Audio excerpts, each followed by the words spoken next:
நம்முடைய இருதயத்துல நான் சொல்ல முடியும். என்னுடைய 27 வருஷம் என்னை யாரும் இடர் செய்ய முடியல. யாரும் என்ன மனம் புண்பட செய்ய முடியல.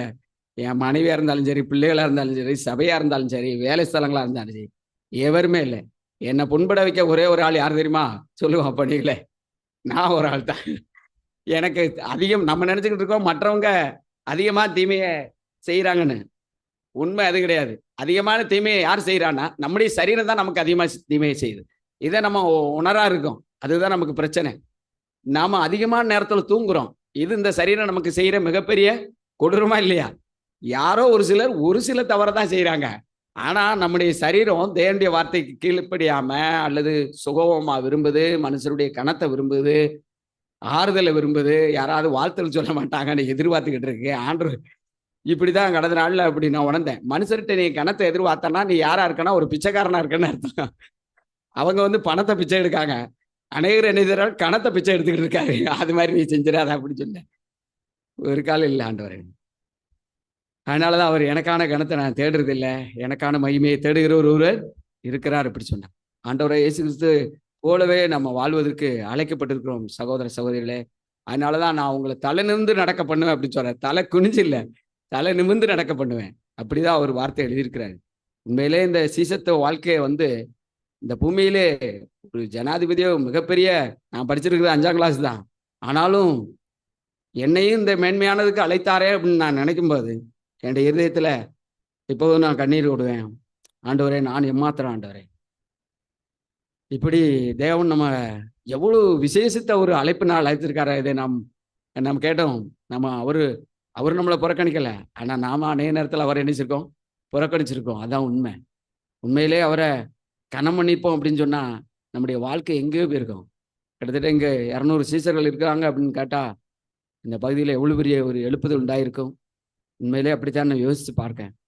நாம் தேவனால் தெரிந்து கொள்ளப்பட்டிருக்கிறோமா? அவருடைய அழைப்பில் இருக்கிறோமா? நான் அப்படிதான் யோசிச்சு பார்ப்பேன் ஒவ்வொரு நேரத்திலும். இந்த ஏரோப்ளேன் பார்த்தீங்கன்னா எப்போதுமே அந்த தகவல் கட்டுப்பாட்டு அறையோட அது இணைஞ்சிருக்கும். தொடர்பிலே இருந்துகிட்டு இருப்பாங்க. அந்த விமானி, அந்த பைலட் கட்டுப்பாட்டு அறையில் அவர் எப்போதுமே தொடர்பு எப்பொழுது துண்டிக்கப்படுதோ அப்பொழுதே அந்த விமானம் நினைச்சுக்கும் தவறான இடத்துல அது விபத்துல ஒரு சிக்கிரும். முதலாவது எப்போ அது தவறு நடக்க அப்படின்னா, சிக்னலை எப்போ இழக்கோ அப்பமே அந்த விமானம் எங்க பறக்குது அதுக்கே என்ன செய்யாது தெரியாது. அதே மாதிரிதான் நம்மளும் பரிசுத்த ஆவியான சத்தத்தை எப்போ இழக்கிறோமோ அப்பமே நம்ம சரீரம் எங்க தடுமாறுங்கிறது நமக்கு என்ன செய்யாது தெரியாது. ஆகவே நம்ம ஒவ்வொரு நாளும், அதனாலதான் எபிரேயர்ல அப்படி எழுதியிருக்கு, இன்று அவருடைய சத்தத்தை கேட்பீர்கள் ஆகில், இன்று அவருடைய சத்தத்தை கேட்பீர்கள் ஆகில். உங்களுடைய இருதயத்தை என்ன செய்யாதீங்க, கடினப்படுத்தாதீங்க. எப்பயெல்லாம் நம்மளை நியாயந்திருக்கிறோமோ அப்போ நம்ம இருதயம் மிருதுவானதா மாறும், சதையானதா மாறும். எப்போ நம்மளை நியாயப்படுத்துகிறோமோ அப்போ நம்ம இருதயம் கடினமா மாறும். நியாயந்திருக்கும் போது நம்முடைய இருதயம் மிருதுவா மாறும். நாம் யாராக இருக்கிறோம் இந்த கடைசி நாட்கள்ல? சீசன் என்பவன் தன்னைத்தானே நியாயந்திருத்து கொள்கிறான். அவன் நியாயத்திருப்பு தேவனுடைய வீட்டில் அது துவங்கும் காலமா இருக்குது. அது முந்தி உங்களிடத்துல துவங்கன்னு எழுதியிருக்கு.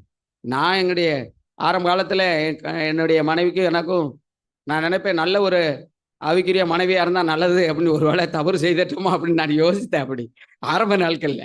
ஆனா ஆண்டவர் எனக்கு உணர்த்தினாங்க என்னன்னா, அவகிட்ட தவறு இல்லை, தவறு உங்ககிட்ட தான் இருக்கு பிரச்சனை அப்படின்னு சொன்னாங்க. ஏன் அப்படின்னா, ஒவ்வொரு நாள் நீ சிலுவை எடுத்துட்டு வரணும்னு விரும்புதையே, உன்னை தீட்டுறதுக்கு அவர் தான் என்ன உதவியாளராக இருக்காரு. கோவம் இருக்கிற அவனுக்கு கொடுத்துருக்கேன். ஆகவே அவரை போய் நீ என்ன தெரியாத அசட்டம் பண்ணிடாத அப்படி சொல்லி ஆண்டவர் உணர்த்தினாங்க. அது ஒரு அருவா, இப்போ மரம் வெட்டுறது அருவா இருக்குன்னா அதை தீட்டுறதுக்கு ஒரு கட்டை நெசிது தேவையா இருக்கு பாருங்க. நல்ல ஒரு கட்டையை போட்டிருப்பாங்க அந்த மரம் வெட்டுறது ஆட்கள் எல்லாமே, எல்லார் வீட்லேயும் இருக்கும் அது. அதே மாதிரி தான் உனக்கும் நான் மனைவி வச்சிருக்கேன். அது உனக்கு இன்னும் மெருதுவாக இருக்கும். அந்த நாட்களில்